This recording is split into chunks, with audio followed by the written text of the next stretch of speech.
What it do, YouTube/Patreon/BitChute. Today's video, I want to chime in with a quick impromptu video. Today's video, I just want to kind of, touch on, preparedness, food shortages and things of that nature. You're probably going to see this video before you see my other video, because I just recorded another video and it's 18 minutes long.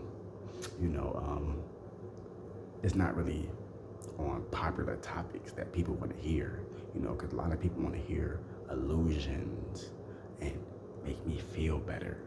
On this channel, we don't do that. We speak about the real. We talk about the real shit that's going on. And although simultaneously so much real stuff going on, you can't cover every single thing. So you got to kind of cover what is kind of more important. But I do want to play a few snippets of this video from a YouTuber named Pinball Preparedness. He pretty much just do subscriber reports on how subscribers from all around the United States, and even sometimes Australia, UK, and Canada, but it's usually the USA. He's just telling you about how it's a lot of empty shelves in a lot of cities and states, but it's not being covered on the news. So let's get into it. And before that, you got a lot of people too, a lot of boneheads or bone monkeys or crash dummies, whichever one you want to call them. I think bone monkeys is pretty funny, but that's not going on in my neighborhood, so I'm good. And you got people that's stupid that think like that. Okay, just because it's not food shortages in your neighborhood don't mean that it won't start to be, or don't mean that it's not shortages of other necessity products that's in your neighborhood. You see what I'm saying? See, people keep thinking that shit is normal and that life is back to normal and shit because there's no lockdown. But I'm trying to tell you, the shit is gonna creep up. But let's just listen. There's some important things in here, like I said. First thing is that we are starting to hear reports that people are trying to get channels like mine shut down because we're talking about the food shortages. Apparently, that is a borderline crime to some people, and so they're talking about kicking people off Twitter because they are talking about shortages and empty shelves.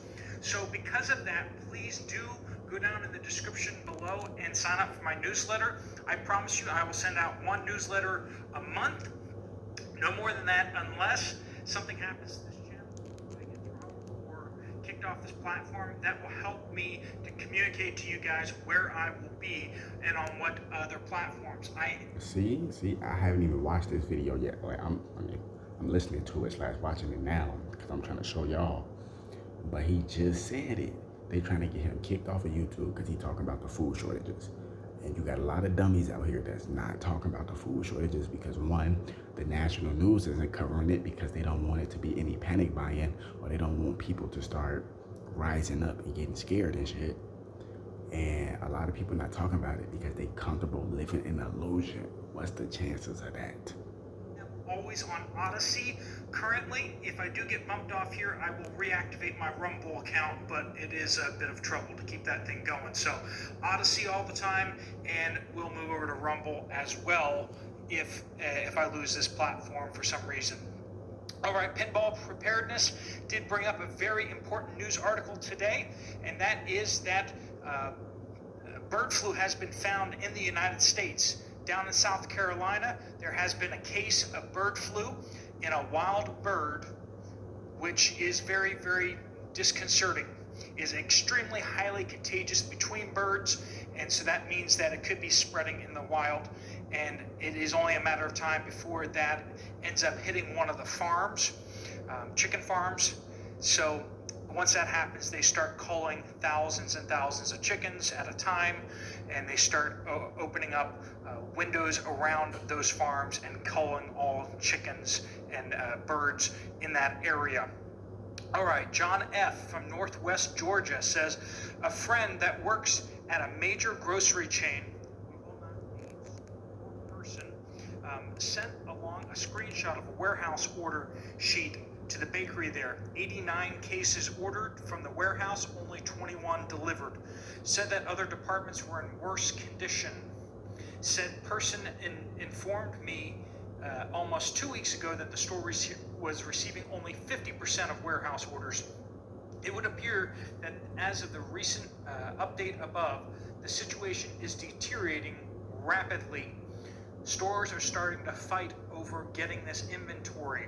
How long before shoppers are fighting over each other to get this inventory? Jay Buck says, I work for a huge soft drink company in Northeast Texas area. We are having supply issues getting major brand drinks. It's hit or miss on the drink and on the package size. I see what is taking place in the stores. They're warning us. In Search of Truth says, I talked to someone about H-E-B in Texas. If their stores are out of items, it should be alarming for the locals because they are used to bad weather, hurricanes, and have huge warehouses that have been super dependable in the past. We have been hearing shortages in H-E-Bs in Texas, and so just some insight on that, how that could be a much bigger issue than what we're hearing.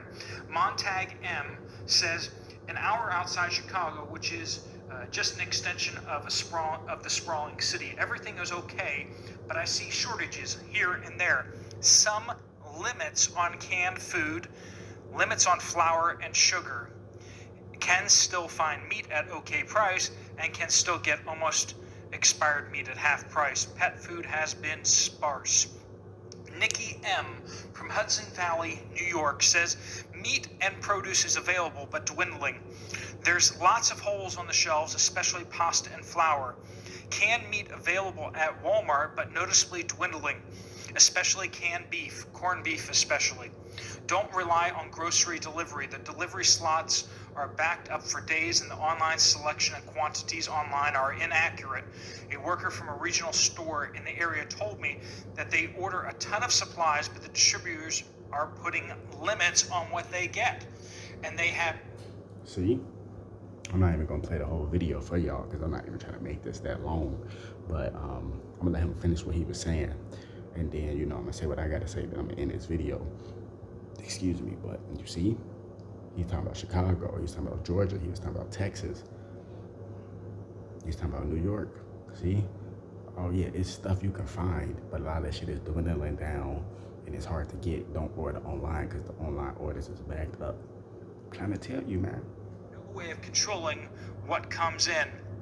We order 10 and they send us 4. As a side note, it also took weeks for my car to get repaired because normally a common part on my car was on back order. The worker at the dealership told me late model cars like mine are basically giant computers. With a chip shortage, acquiring parts is getting harder and harder. Beck G.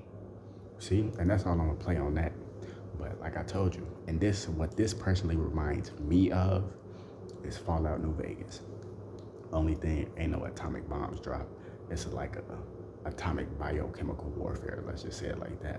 But this shit reminded me of Fallout, where they was warning the people, man, we gonna keep watching TV, man. Vault Tech was warning the people, you might want to get your spot in the vault. It's gonna be some nuclear bombs.